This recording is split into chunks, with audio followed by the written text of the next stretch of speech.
In this video, we're going to install a Schlage keypad. This is model FE575.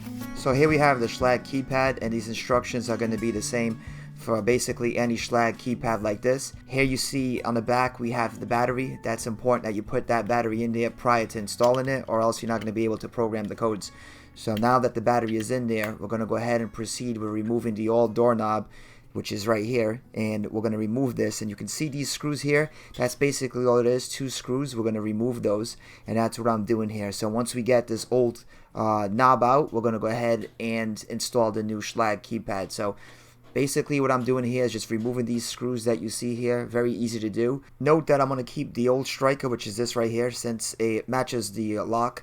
So there's no need to redo that. So that's going to stay the way it is. So I'm not going to go ahead and show you how to remove it. It's basically 2 screws.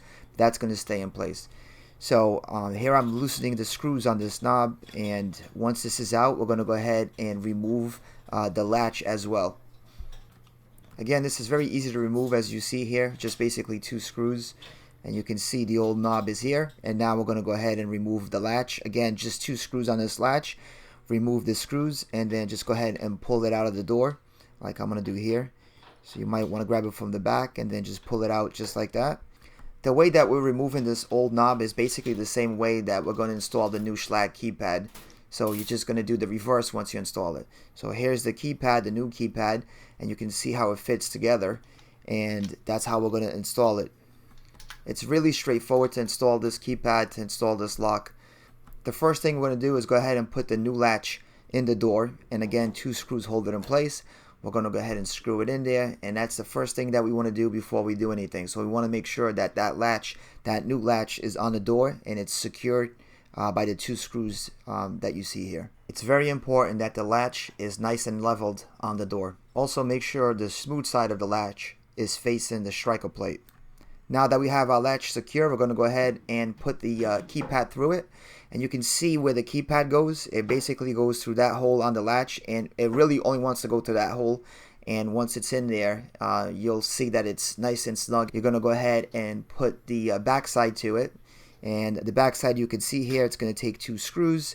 And this is a universal keypad, so you can reverse the handle any way you want to either side.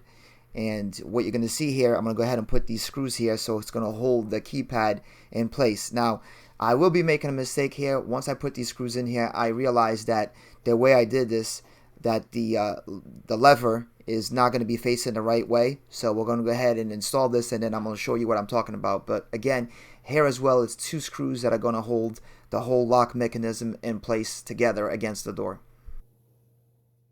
Okay, so I have 1 more screw left here at the bottom, just showing you how I'm doing this. So I'm going to go ahead and screw this in. And what you're going to note is once this is in, you can see that open loop there. That actually should have been facing the other way, because I want my handle to face inside the door, not against the frame of the door. So once I do this, I'm going to realize this. You can see that little tab right there. That tab should have been facing the other way. So I'm going to go ahead and reverse it. It's the same way. I'm not really going to show it, but you can see in the lever, that tab needs to be facing where you want the lever to be facing, which in my case is inside the door or towards my left. And there you heard it just snap in, and there we have it. Really easy to install. If you can remove the old one, you can install the new one. So now let's go ahead and program the Schlage keypad with new codes. I have the instructions here, but I'm going to go step by step. The first thing you want to do is locate and enter your programming code. Next, you want to press the Schlage button, followed by the number 1, which means new program. Go ahead and input your new code. It's going to beep 3 times. Go ahead and input the same code. You should hear a long beep, followed by the lights going off, and it means that it's programmed. Now we can go ahead and test it, and you can see that the new code has been programmed successfully, and it does open the door. So we're going to go over this one more time. Locate and press your programming code. Once you do that, you're going to hear 3 beeps. You're going to see that the Schlage button is going to change to orange. Press the Schlage button, followed by the number 1. Wait for the 3 beeps, and then enter your new 4-digit code. Once you do that, it's going to beep again 3 times. You're going to enter the same 4-digit code. Once you do that, the Schlage light will turn green and lights will go off, and you'll know you have successfully programmed the new code. Programming code is an 8-digit code that can be found in the instructions, or you can see that yellow sticker in the back of the lock. That's the code as well.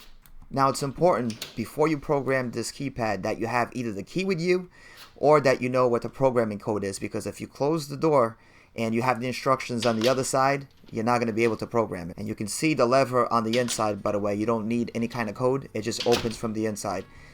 So wherever the keypad is facing, that's when you'll need code access in order to get in, as you can see. Here we have more instructions if you want to pause the video on how to add codes, remove codes, and change codes. I have the link to the Schlage keypad in the description. Thanks for watching, and leave a like, put a comment, and we'll see you on the next one.